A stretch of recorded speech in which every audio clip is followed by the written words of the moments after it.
It is the NBA free agency frenzy out there. Hello, everyone, and welcome to Let's Talk Raptors. I'm your host, Astisha, my channel where you get reviews, analysis, predictions, and hot takes on all things Raptors as well as some NBA. And it seems like it's crazy out there, and especially for the Raptors. A lot of things have happened, and I figured, the main news is now done, and there isn't much more, so I can make a video out of it. So, without further ado, let's talk Raptors free agency. Number one, the domino to fall for the Raptors was that the Raptors signed Jakob to an $80 million 4-year deal, which breaks down to about $20 million per year. Now, I've made it pretty clear in my last video, I don't believe Jakob is a $20 million center just yet due to his offensive limitations. I think but the Raptors did not have many options on the free agency market to get a replacement center. Mo Bamba recently became available. I think he would have been a good option, but he doesn't have the muscular structure to be able to bang with Joel Embiid and stuff. So it's an okay signing. I would give it maybe a C. I'm okay with it. I'm not happy about it. The $20 million is a lot, especially for 4 years. Given what we know now. And what we know now is number two, that Fred VanVleet has decided to sign with the Houston Rockets for a $120 million deal over 3 years, which breaks down to about $43 million per year. Now, this is good for, Freddie. He bet on himself. He was a guy that was looking for money. He's always been clear that money is one of his biggest priority. It's just stupid that he was criticizing the Raptors being a team that's very young. Now he's going to a team that's probably the youngest in the NBA after OKC. But I guess money talks, and he got what he needed to get out of his career, and it's only for about 2 to 3 years. So he's he'll be about 32, 33, and he'll be looking at a new contract so he can go to a competitor at that time. Now, unfortunately, this deal sucks for the Raptors. First of all, the Raptors did not have the money, and I'll get into the management on that because $43 million made it impossible for the Raptors to be able to make a sign and trade, especially unless they were willing to dump some other salaries in association with Freddie's contract.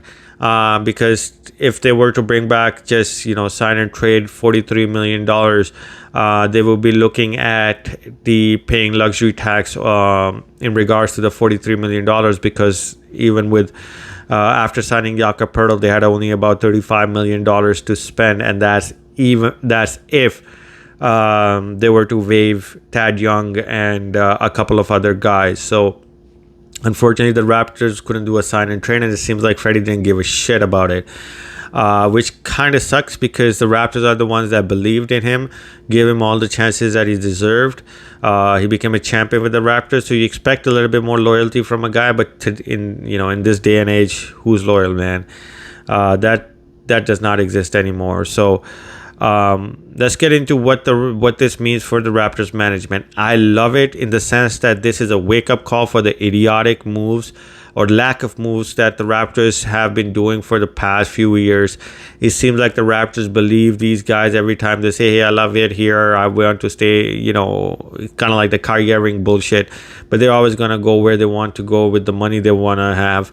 And it seems like they keep making fools out of Masai Ujiri and Bobby Webster, and their plans were, are in complete shit now, because you could have traded him at the deadline. You weren't going anywhere, and now you got nothing to show for it. You could have gotten considerable assets to be able to go into a rebuild, and now you got nothing for it again. Then but the reason I'm happy is because now it seems like the Raptors will have to make some moves. You no longer have your main point guard. You're not going to be able to go into getting a big superstar because you don't have the money for it. So now the Raptors need to decide what they want to do, and I think the move has to be that Pascal needs to be moved.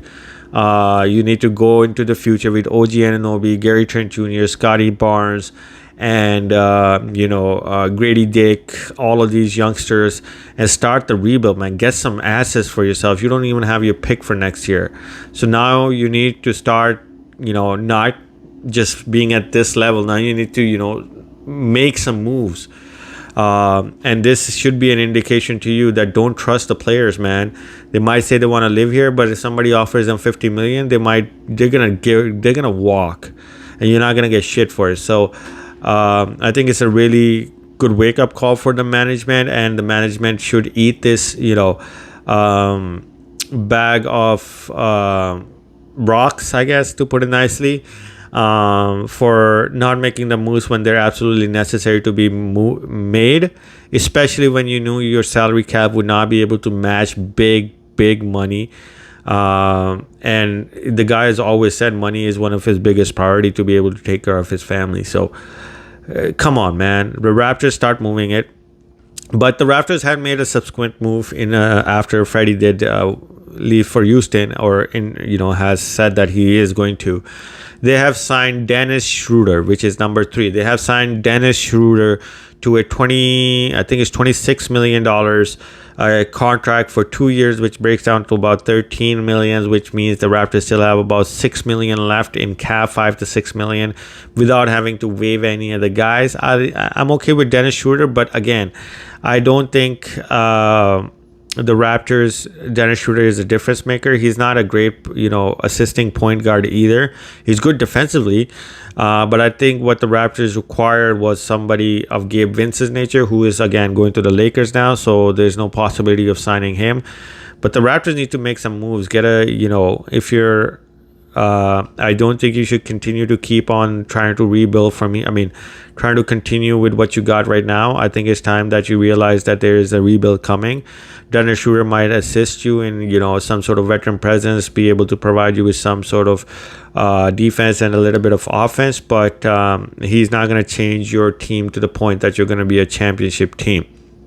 Now, there's another move, but I want to talk about number 4, which is a possibility of what the Raptors can look like moving forward, and I love it, which is that the Raptors put Scottie Barnes at the 5.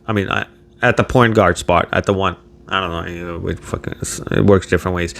I would love for the Raptors to put him at number as a point guard, because he was the point guard in college. He's shown ability to do great passes.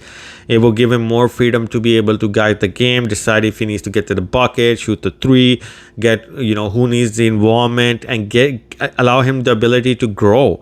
The notion that you need shorter people to be point guards is no longer applicable. Look at Magic Johnson, man. I'm not saying Scottie is Magic Johnson, but he was a 6'9" point guard. Why can't Scottie be at least 50% of that? And that would really help the Raptors.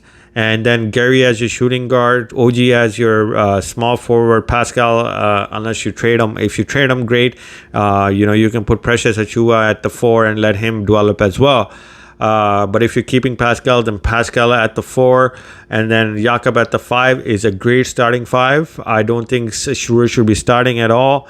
I think this is the chance where the Raptors need to, like I've been saying in this whole video, is to start focusing on the youngsters and move to the next stage, which is a semi-rebuild. It's not going to be a full rebuild because your young guys are really, really good. You just need to give them the chances. It's just, I don't know why the Raptors love holding Pat. I don't know why they just like to stay, a level where we're mediocre for a very, very long time. I think you start rebuilding in a certain way, let your young guys be free in a way. They're still going to get you wins. They're still probably going to make the play-in. But get some assets and start moving forward.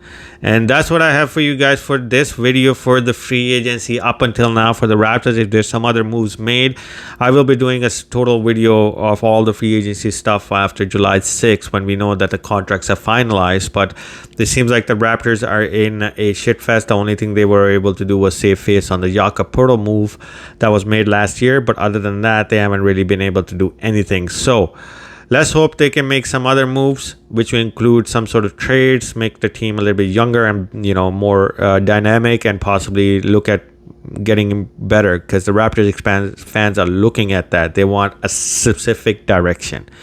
Get to it, Masai and Bobby.